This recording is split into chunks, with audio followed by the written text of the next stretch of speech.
Some people don't die from wounds. They die from the silence that follows them.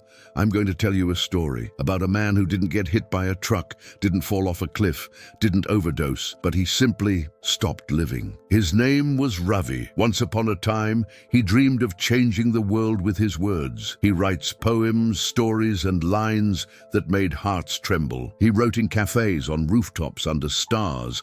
But dreams are dangerous things in a practical world. His father said, "Get a real job." His friends laughed at him and said, "You write poems for a living?" So he gave up. He gave up poetry for plumbing, swapped his books for broken pipes, and slowly the spark in his eyes faded. Every night, Ravi sat on a rusted bench by the train tracks, not waiting for a train, just watching them pass. Like all the chances he never took, each passing train sounded like a whisper.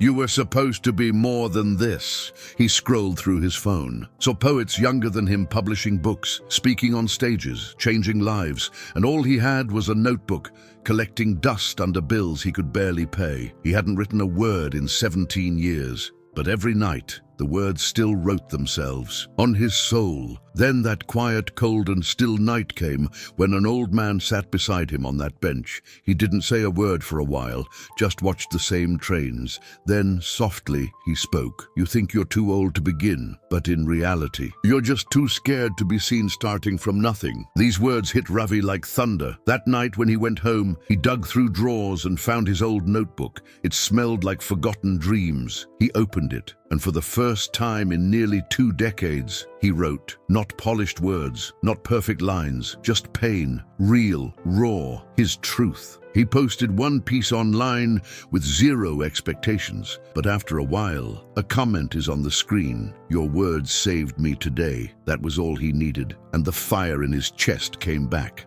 Ravi began writing daily, not to impress, but to heal. People started reading, listening and sharing his writing. Some even booked him to fix their sink just to hear a poem. He didn't quit his job. He transformed himself from a plumber to poet with a purpose. This story teaches us the lesson that you are never too late or tooled unless you choose to stay buried with your gift.